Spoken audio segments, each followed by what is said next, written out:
everyone. I'm Sonakshi Gandhi. I'm a clinical psychologist at the Mind Garden. Play is generally considered as a child's most natural form of self-expression and extremely crucial to their mental health. Through interacting with toys, interacting with people, imitating the world around them, it facilitates the exploration and movement into their world with confidence. Continuing our series on conversations about mental health, we will talk about those years of a child's development that are considered the most critical to their healthy physical, emotional, mental, and moral development, the ages from 0 to 5. To help us gain a better understanding of this, I have here with me a very special guest, Soumini Menon. Soumini is a developmental psychologist and arts-based therapist, as well as the coordinator for developmental therapy services at Children First. Through innumerable interactions with parents and children, Soumini has extensive experience in working with them, as well as helping them navigate through developmental challenges. I thank you, Soumini, and I welcome you to be a part of our series. Thank you so much. I'm really happy to be here. Soumini, for the benefit of those watching, please tell us a little bit more about yourself. Sure. So like Sonakshi rightfully said, I'm a developmental psychologist, which is basically a child psychologist who works with really young kids with any kind of developmental delays and differences. And I'm also an arts-based therapist. So I think growing up, I thought I was going to be the next Madhuri Dixit. And then somewhere over the timeline, I think I figured out my love for storytelling and theatrics and a lot of play in different ways. And I thought, where should I apply all of this? And I think with the influence of my father, who was a pediatrician, and so yeah, I've been working as a developmental psychologist for over 10 years now. And I specialize basically in early intervention services. So yeah, that's a little about me. Soumini, it's often said that human development is highly variable and that every child develops at his or her own pace. Why then do you feel that a child should be referred to developmental work at all? Sure. I think, yes, of course, every child or even every adult, like no child is the same and no adult is the same. We all have our personal differences and our personalities. But when we do look at typical development, there are certain milestones that we are looking out for. And mostly, I think all parents and young professionals working with young population would know that there are certain motor milestones, speech milestones that we are constantly looking out for. Of course, they can vary in weeks or days, sometimes even a month for children, but this helps us give us a basic idea that yes, development is happening in the so-called typical way. When we are looking at a delay in some of these developmental milestones, or we are looking at differences, like certain milestones are happening on time, some are happening a little delayed, maybe one or two are skipped. It's important to remember we are not looking at only one milestone. It's not that, oh, he walked late, oh, he spoke late. We are looking at multiple of these milestones going a little different. So speech is slightly delayed, plus he's still crawling. So we're looking at a combination of these milestones, how they're interplaying. When we see that some milestones, not a single milestone, but few milestones are looking a little different, that's when we feel that yes, it's time to take help from a professional to just look at why this might be happening. Is it happening due to some kind of a neural networking difficulty? Is there some kind of, it could be something as simple as somebody's having seizures, or there's been some kind of a brain injury, or while the child was born, there were certain differences in the brain, or everything is coming perfectly fine, everything is looking normal, all the tests are showing normal, but still there are differences. And this could be more because of a neurodevelopmental condition like autism or ADHD. So that's what you have to look out. Like, that's what I tell everyone. What you have to look out for is the interaction between the different milestones. Are they all coming up together, or there are some differences? Are they splintered? Are they here and there? Are they scattered? Or some are in the sense that some are there, some are not there.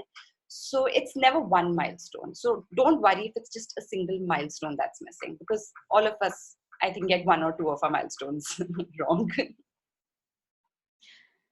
Soumini, you just mentioned about milestones and said that these are critical to a child's healthy development, whether it's motor or it's speech or whatever.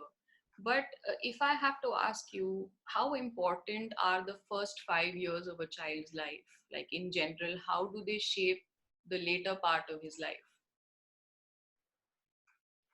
So I think for the longest time, we grew up with the belief that बच्चा है सीख लेगा, ठीक हो जाएगा. You know, अगर बोल नहीं रहा है वो बोलना सीख लेगा, चल नहीं रहा है तो चलना सीख लेगा. So for the longest time, it was thought that development happens across the years, across the entire childhood. If a certain thing has been missed, a certain skill has been missed, it can be picked on. But in the last few years, in fact, a decade maybe, the concept of neuroplasticity came up. And if you really think about it, if in very simple terms, if I were to say that if you look at an infant from 0 to 1 year, if you look at an infant's development, how many skills does that infant learn? He learns how to walk, crawl, sit, talk, look at people, play with objects, understands the use of these objects, starts saying certain sounds. So look at the number of skills that a 1-year-old is picking up versus the number of skills a 10-year-old might be picking up or an 18-year-old might be picking up.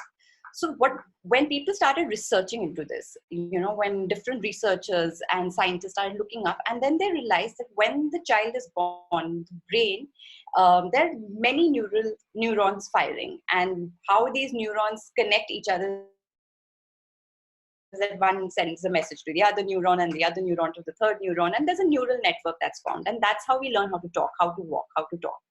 So and the more these networks keep firing, the same network keeps firing, that every time I look at mama and mama smiles and gives me a hug, every time this neural network keeps firing, it gets permanent. But if certain neural networks are not firing, they actually fade away, and that skill never gets picked up by the child. And for some reason, so that's how the brain works in the first 5 years. So there's so much capacity for so many neural networks to be formed. And so stimulation works and exposure work becomes really important. And this naturally happens in children. Like children is being taken to a class and where they are being taught. So in typical development, a baby is just watching the environment, and certain stimulation is happening in their brain, and forms, or the social cognition network forms. So it's happening naturally. When it's not happening naturally is when we have to do some stimulation work. So the first 5 years, from that neuroplasticity view, becomes so important that we make sure that these before these neural networks fade away and some of these neurons die away, let us make sure that the required neural networks are being established or not by the brain. So yeah, first 5 years are the most, from that point of view, first 5 years actually become the most important. So many also, you know, if you think about the recent times, these COVID times with the whole pandemic and then the lockdown, this time is exceptionally hard for parents as well as the children.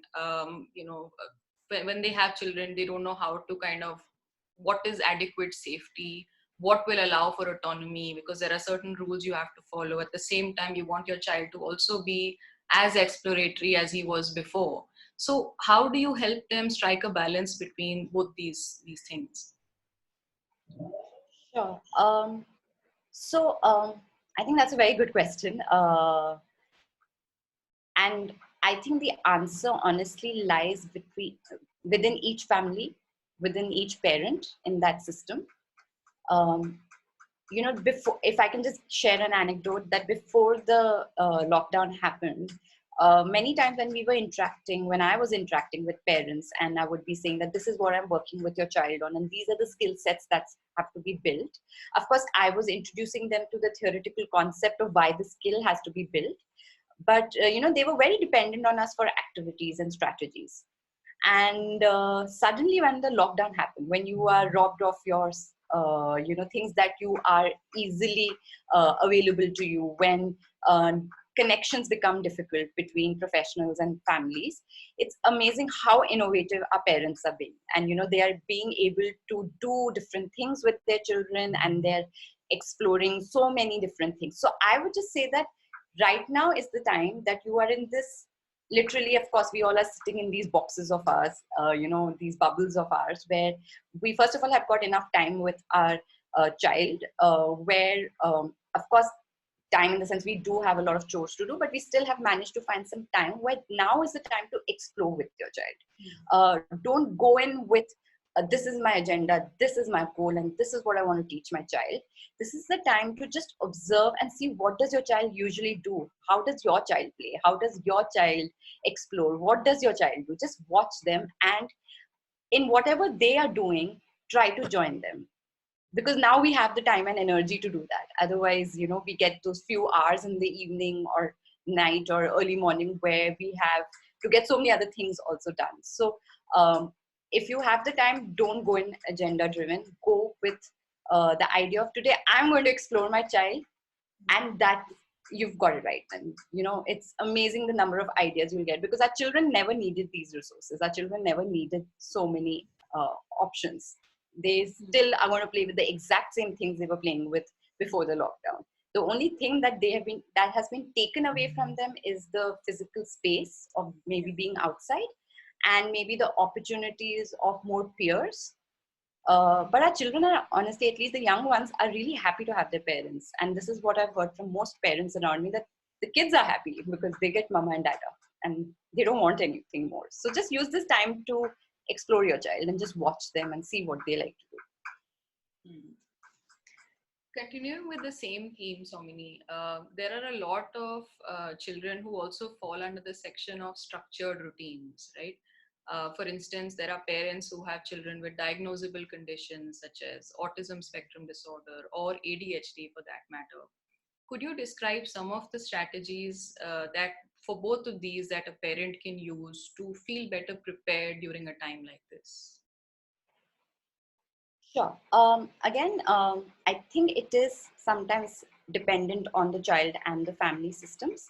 Many of our kids who are very dependent on structures and routines have actually been very comfortable during this lockdown, because though they have lost out on certain things, but actually their day seeming pretty much the same, because they're in the house. The physical environment hasn't changed. The people haven't changed. But the people they're interacting with on a daily basis are the same. We used to have a lot of concerns about sleep related, food related. Biorhythms is something which is my first thing that I would say to any parent, that in the lockdown, the first thing, the priority should be given to biorhythms. The sleep, food, toileting, just make sure, self-grooming, self-care, just make sure these things are something which are smooth and easy for the child and as for the family. Because if you get the biorhythms in place, then from a very sensory system point of view, the arousal level of the child is going to be well balanced and well managed. And then if the child is at optimum arousal level, that means, just to say that if I am neither too excited or happy, nor am I too tired and frustrated, if I'm at just an optimum level, whatever challenges that will be put in front of me by my parents, I'm willing to take those on. And the best way to maintain the arousal level is through biorhythms. So first, look out for the biorhythms. If your child is being difficult, if your child is being having a lot of breakdowns, is getting upset, most probably it has to do with the fact that the biorhythms are not well established. So from a routine point of view, I would say that in the lockdown, figure out the routine for the sleep, food, and toileting. From there, you can put on any demand. Like, if you want to work on their, anger management, frustration tolerance, task sustenance, in the sense keep getting them to do some structured activities, you will also have to balance that out with your routine. So make a routine for your child, make a routine for yourself, figure out those pockets here and there where you can involve your child. I would again suggest that make it in such a way where things you are doing in the house, your child can be pulled into, so you don't have to put an extra effort to create the time and space for your child. So, if it's something that you do in the kitchen, if you're cooking, then is there something that your child can do some kind of sensory play in the kitchen with you? If you're cleaning the house, is there a corner that you can give to your child with some water and a kapda and say, you clean this part, I'm going to do it. So you can go about your chores and your activities, and your child is also engaged. But yeah, and then you will be in the evening or sometime in the morning be able to figure out this time where you will be able to do a lot of activities. I would also at this point want to add that they're an isolated problem for a family. It's a social problem. It's a problem for the entire nation. Everyone's in it. So don't make it about you and yourself. Reach out to people. There will be enough people to help you out with, brilliant ideas, strategies. Stay connected. I thank you, Soumini, for shedding light on such an important and fresh perspective. I really feel that, there are many facets of overall healthy development of a child, and one needs to pay real close attention to them to understand what the child needs, how one can provide it from their environment, and then just watch and wonder as the magic unfolds. Yeah. So thank so you. much for having me.